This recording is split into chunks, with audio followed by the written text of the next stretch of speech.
Okay, so I'm not sure how I'm gonna do this. I've already actually drawn up some drawings on how to make this. I've made about 8 different notes from the end of last year about this. I'm just gonna read them as though they were an episode for the podcast. This is an emergency sort of thing, so bear with me. I might repeat myself. I'll do my best not to. I'll also do my best to make sure it makes sense. But I haven't worked with lungs before, so you're going to have to just take it with a grain of salt. I can explain the parts of it, not from memory, but from having written them down on a picture. So let's get started. An artificial lung. Using those flow valves in the chamberless heart model, you can use that to create an intake valve and release systems for the artificial lung. Coat them in pyrolytic carbon to keep them harmless to human body with medicated healing atoms on the outside to promote scar tissue healing. For the outer mesh, create or make at least a dual layer of pyrolytic carbon woven between sponges that can absorb air and move it into the blood as the valve forcibly moves the mesh flat. Valves need to be opened during inhale and exhale cycle 12 to 20 times per minute as required. Control chipset needed. Right lung all into 3 lobes and is a larger than left lung, which has 2. Need proportional drawings. Look into artificial cilia and smoke for smokers and fire damaged patients. So from bronchi to bronchioles, I'm gonna butcher these just to let you know. Then sponges, or air quotes air sacs, called alveoli. Aerogel with holes placed through them for the air sacs will filter unwanted material but allow pure air into the lungs. It means it's as simple as recracking the patient and replacing the unit once they're full, which the control system can monitor. And then has a lung anatomy picture and a second pulmonary lobal picture. And then it goes into circulatory issues with the heart for that note. Artificial lung part 2. My nephew has cerebral palsy, worse off than I do. He chokes on food and water with trouble swallowing, so I need to look into removing the material, either back down the right tube through an ancillary tube system that measures thickness of intake, i.e. masticated food or fluid levels reaching a certain point before they reach the artificial lungs and cleared away appropriately. So turbine intake / express valves for the beginning of the system, medically wrapped pyrolytic carbon for the outer mesh to invoke healing properties within the body upon the scar tissue of opening the rib cage. Pyrolytic carbon and bronchioles so that they may flex inside the system, reinforced on the inside with graphene tubing so that they remain rigid enough to act as airways, coated of course so they remain slick. Air sacs are perforated aerogel or something more suitable that allows clean air but filters the larger particulates into the lung. When the exhale comes, the slick surface of the pyrolytic carbon wrapped bronchioles up through the trachea should allow suction to be formed and the dirty particulates coughed up or removed into the body. Not ideal, may cause cancers for smokers or second-degree smokers. Artificial lung, part 3, materials. This goes into hydrothermal freeze-dried graphene aerogel and about its morphology. It's basically an article that I found online about how to make it. You freeze-dry... What do?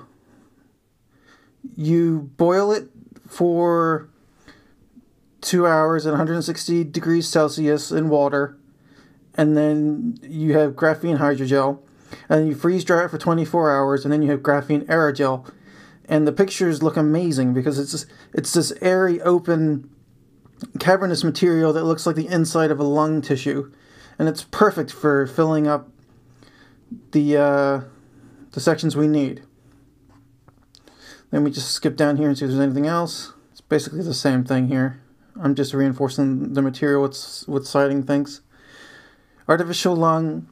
Alveoles using AC aerogel as the replacement air sacs. If the holes are made the right size, they filter out the carbon dioxide as well taken the air. They have to be able to expand and breathing in and flatten, squeezing out the dioxide and breathing out the force of particulates out into the exhale.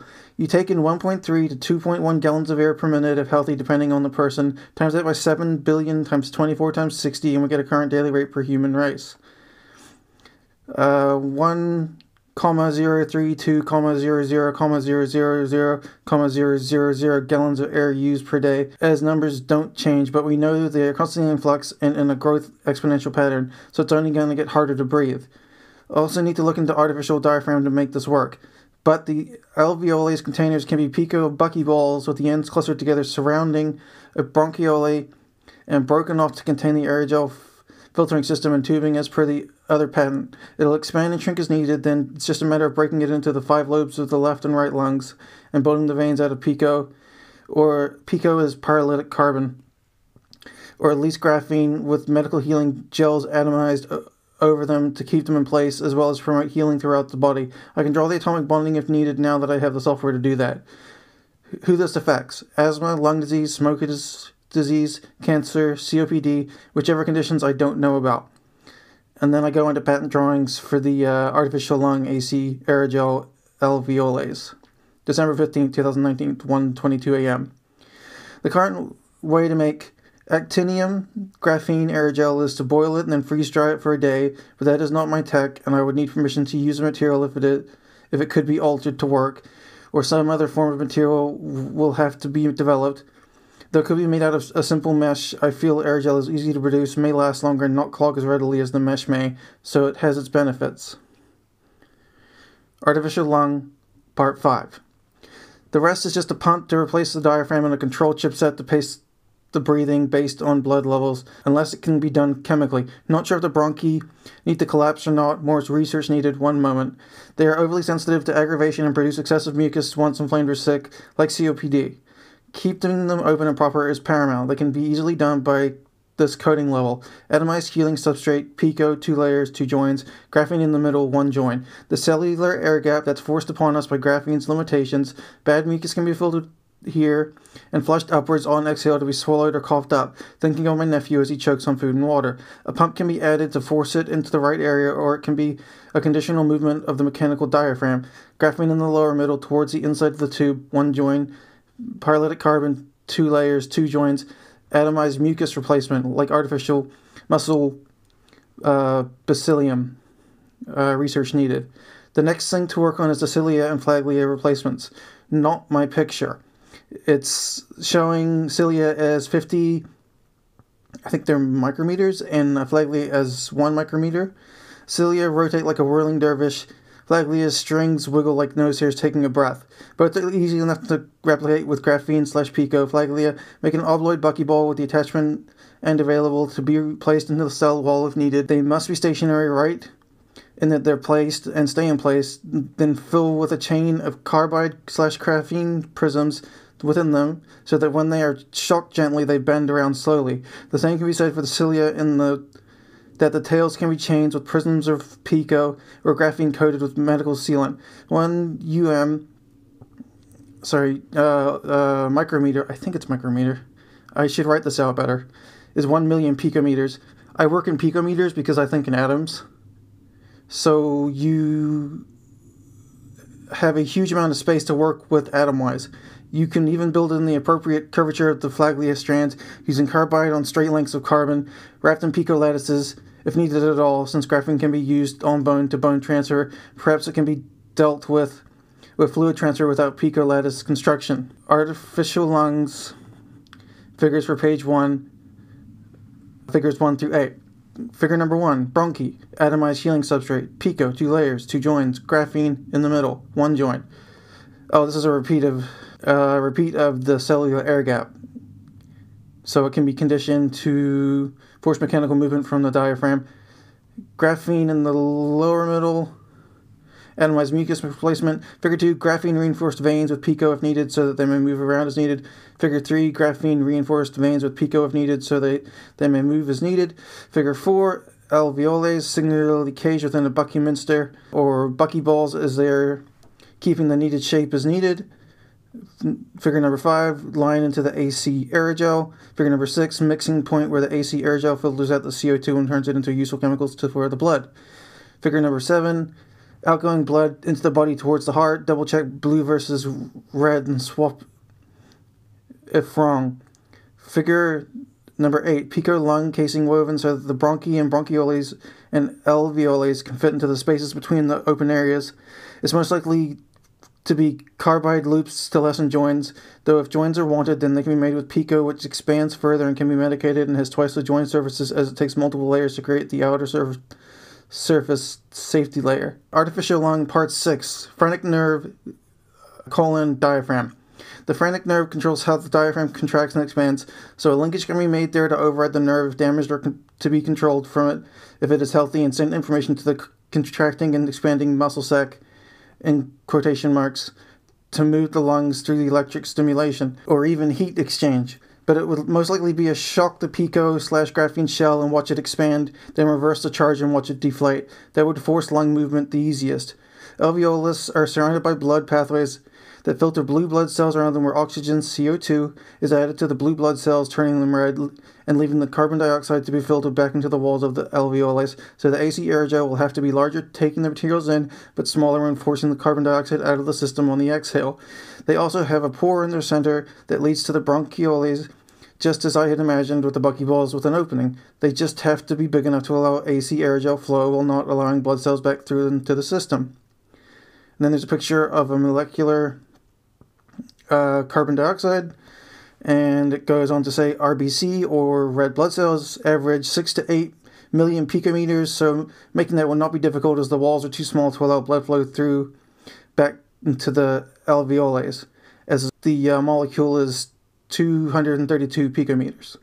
Perhaps Buckminster fullerenes like the 540 may be useful because they would allow a lot of gel. A C60 with a van der Waals radius of 1.1, making its diameter roughly 2.2 nanometers or 2200 picometers, means that you could produce many of these alveoli, but be tiny while they are still allowing the CO2 through, which at this point is just a numbers game of finding the right combination. Trachea cartilage around the outside. If graphene is used, then there are spots where you can attach graphene cartilage scaffolding around where it needs to be to keep it rigid. The problem is that they don't grow, so you would need a replacement every few years while growing until you reach peak body height and maturity. Not to mention, if it's too stiff, it'll be uncomfortable for the user from the inside of the body like a steel rod on the spine is, so it must flex a given amount. All of this can be done with a computer simulation and optimization. I really need to get into AI to build my structures for me. It would be much less work overall. We'll need to design an artificial phrenic nerve to replace a busted one. Since it's just an electrical pulse, you could probably wrap medical wiring into it and time a battery and lead that off to a red blood cell level analyzer chipset so that it takes information from the CO2 absorption and the speed of the diaphragm and coordinates them. And I think that's it for now. Let me go to the pictures real quick and have a look. Yeah, the first picture is just explaining to myself what the parts are. So we have apex, left upper lobe, helium, left bronchus, bronchioles, left lower lobe, base of the lung, cardiac notch, right lower lobe. I can't even read my own writing. Yep, can't even read it.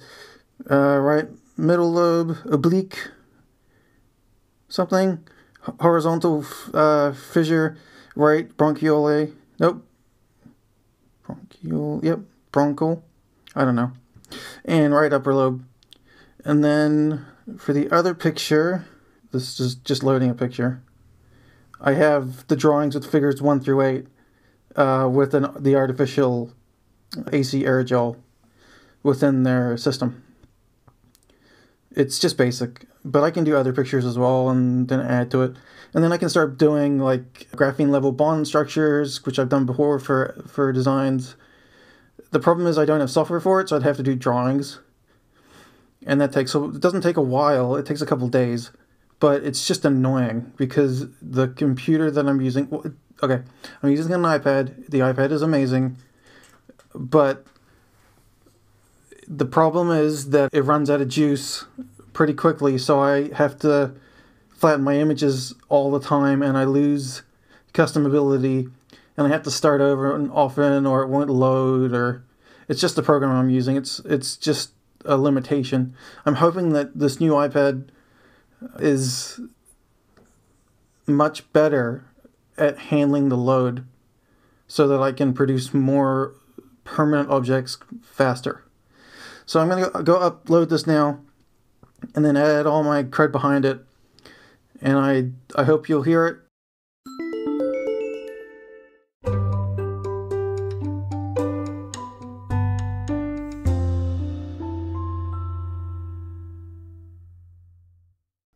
Please visit anchor.fm/divergentmind to leave a message so that I may get back to you. Thank you. Have a nice day. So Anchor is asking me to ask you to support me financially. I would ask that you go to my Patreon to do that, which is patreon.com/divergentmind. It means you can either become a monthly subscriber at a different tier of $1 to $3 to $5. I'm not looking for a lot. I'm not asking for a lot. I'm not asking for anything. This is going to go to the end of my podcast. I don't like it when podcasts straight up ask you for money when I'm doing okay. Well, I'm not doing okay. I'm surviving now to the point that I can make this. I would love to be able to make improvements to this by, say, getting... So basically, I'm running off an iPad, and I would like to improve it by getting different things that would make it better. Maybe some headphones that monitor output, or a better mic, though the mic I got was from JWife, so I might not even use the better mic. You know what I mean? It's all about whatever I need at the time, but really it's just to get healthy again, because I'm currently over 300 pounds and I don't want to die that young. I would really like to be able to afford some vegetables so I can go back to my vegetarian diet, because being this big sucks. And I'm happy to sit in a chair all day, but I really got to walk my butt off, literally. So that's what the money would be for. It would be for healthy food, because I can't afford it. I can afford ramen and pasta and rice and beans, but I can't live on carbs, because that's how you get this big on antipsychotics. Junk food and carbs, which is just cheap and plentiful around me. So I would like to leave my house and just lose some weight. And to do that, I would like to go to the store and buy some vegetables, please. But you don't have to do anything.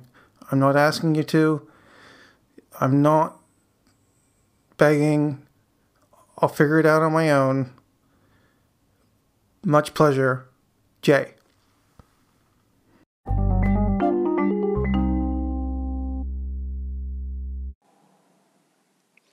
Hey people, take a listen to the Divergent Mind podcast. You get both insight into living with a serious mental illness and get to listen to a lovely tale about a journey cute little animals need to take. Don't miss out, and remember, divergent minds don't need to think alike.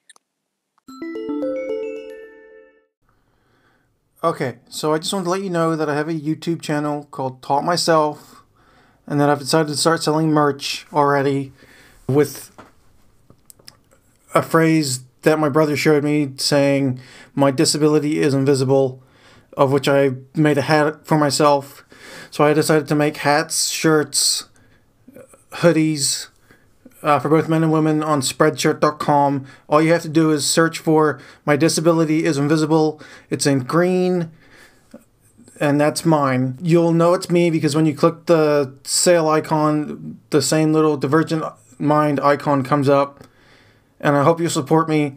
I make about $5 per shirt or per sale. Everything else goes to Spreadshirt. But that's okay, because it's still a better deal than a lot of other places. And I really hope you'll support me. Come check me out on the YouTube. Teach me how to do that properly so I can have a community there too. And I await your response. Have a lovely day. Jay.